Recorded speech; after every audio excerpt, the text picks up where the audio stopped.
A tubeless setup for touring. Best idea ever or disaster waiting to happen? Let's talk about it. So dramatic. Hey friends, Sheila here. I am a bicycle traveler, and when I'm not on the road, I work in a bike shop. To be clear, I'm not a mechanic. I'm just somebody who likes learning about and talking about bikes. Today I'm sharing why, even though I swore I would never go tubeless, I now have.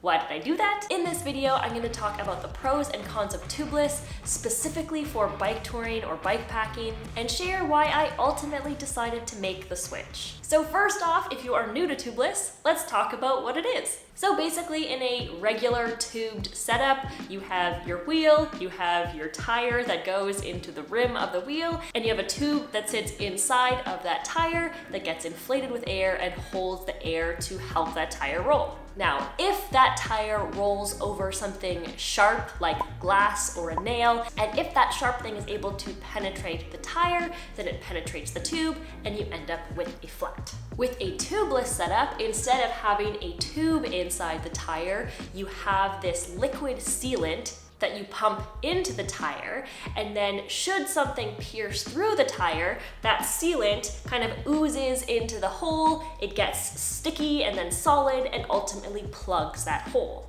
Now there are some caveats and specifics with that definition that I'm going to talk about in just a bit, but that gives you an overall idea. When I started working in a bike shop, a lot of my colleagues were enthusiastic mountain bikers or road cyclists, and they were absolutely loving tubeless because of the fact it can block those punctures on the road without you having to stop and fix a flat. I thought it was a cool idea, but I was kind of like, cool for you, but I don't think I'm ever going to use that for bike touring or bike packing. I want to keep things as simple as possible and as universal as possible. What if something goes wrong when I'm somewhere really remote in the world? No, thank you.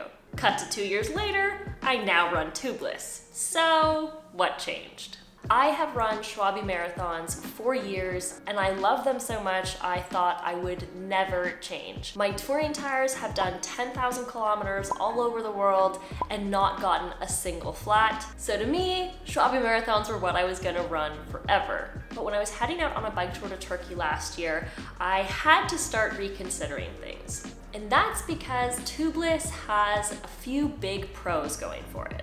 For one, I was planning to do more off-road riding, and I really wanted to maximize my tires within the tire clearance that I had and also get a good tread pattern that would help with my stability on those off-road routes. And unfortunately, the Schwalbe Marathons just didn't come in a size and a tread pattern that felt right for me. Now, there may be other great tires out there that other bike tourers swear by, but there weren't any other, traditional tires with traditional tubes that I was enthusiastic about, so I started to consider tubeless. The other big thing that tubeless has going for it is that you can run a much lower tire pressure. So if I have a wider tire and I'm on some rough terrain, I can lower that pressure to make that tire more malleable, which will help it kind of move over all those rough surfaces more smoothly. If I were to run a similar low pressure on a tube tire and hit, some really big lump or pothole or whatever it may be, I would run the risk of getting a pinch flat, which is when the rim and the tire basically pinch the tube between them and you get a flat. And then lastly, because Schwalbe Marathons offer such great puncture protection, that also means that they are quite, sturdy and thick, and that makes them really heavy. I think if I remember correctly, my Schwalbe Marathons are 2.5 pounds each, so that's 5 pounds. I'm not really a gram counter by any means, but I notice it when I lift up my tubeless wheels versus my Schwalbe Marathon wheels. There's a big difference, and it's nice to have less of that weight on my bike. So tubeless was going to allow me to run lighter tires, to adjust my pressure more freely on tough terrain, and to have many different options to choose from in terms of tire size and tread, while still having the puncture protection that's offered by tubeless. But tubeless does have some cons. First of all, you need tubeless compatible rims, tubeless compatible tires, you need special tubeless tape, you need special tubeless valves, and you need sealant. Now, a lot of new bikes come with tubeless ready setups, meaning that they might not actually be set up tubeless, but they give you the tires and the wheels and the rim tape and really set them up in such a way that you can easily switch over to tubeless without much cost. But if you don't already have those tubeless compatible wheels and tires, it can be a really expensive change. The second con in terms of bike touring is that there's extra things to carry. So in addition to the things I would normally carry to fix a regular flat, now I carry a small pouch of sealant as well as plugs in case the hole is too big for the sealant and I actually need to plug the tire. It's not a lot of extra stuff, but it is something to consider. And the third con is that this is new technology. It's not something that's going to be easily available all over the world, especially in remote areas. So if I do lose or run out of my sealant or my plugs, I might need to get to a major city or order things in. And the other key thing to remember with tubeless is that the tires need to be seated, meaning you need high pressure air to lock the edges of the tire into place to create this kind of complete seal on the air.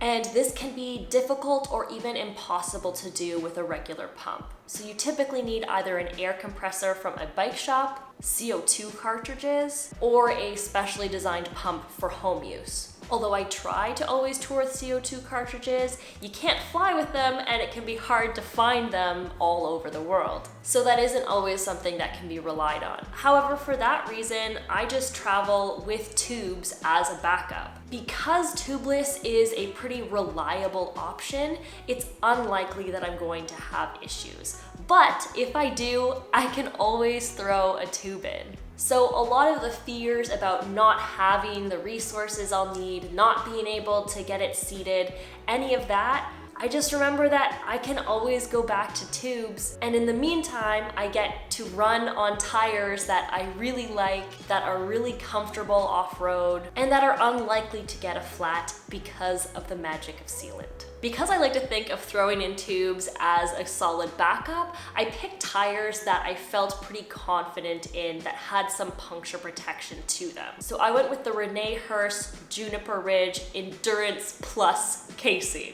Basically the model that has the most puncture protection. Now, if you are interested in going tubeless, I have a few more pretty key tips. One is to test the setup for a month or two before you go on tour. This is generally a good rule for when you change anything about your bike, but especially because there can be defects. You can get a bad tire or a bad rim or not have enough sealant in there, and you don't want to figure that out in a new place on the road. So definitely break in those tires, get comfortable. Number two is to keep in mind that generally speaking, sealant is supposed to be replaced every 6 months. I know a lot of people play fast and loose with that. Everyone finds, what works for them. But just keep in mind that that sealant does need to be replaced. So if you're doing a long tour, that's something you want to factor in. Number three, I would highly recommend setting up the tubeless setup yourself. Or at least watching someone do it, or watch a lot of videos on it. Just get really comfortable with it, because it's gonna be basically a new technology to you. And if something does go wrong, if you don't know how to fix it, if you don't know what's going on in there, it's going to be so frustrating and stressful, especially if you're on the road in a new place. So I think it's wise to get comfortable with, all the different pieces of the setup, to do the setup so you see how it's done. It's just gonna give you more confidence on the road. The same way I think it's really wise to know how to fix a regular flat with a tube before you head out on a tour. I think it's really helpful to understand how to fix your tubeless setup if you ever need to. And lastly, if you decide to switch to tubeless, I'd encourage you to go into it with curiosity. Think of it as a bit of an experiment as you're testing it out to see if you like tubeless. If you're worried about trying tubeless on a tour, practice before you go. Have those backups in place so you feel confident. And most importantly, just do what's right for you. It's all about riding your own ride. So if you don't want to do tubeless, don't do tubeless. If you want to try tubeless and experiment, experiment. That's the great thing about going on bicycle adventures. You get to keep adapting and figuring out what works for you. All right, that's it for this one. If you enjoy my videos and you get value from them, consider joining me over on Patreon. That's where you'll get all the behind the scenes scoop. I share exclusive videos and photos and updates and Q&As and more. Your support helps me to continue making videos like this one. Thanks for being here. See you in the next one. Bye.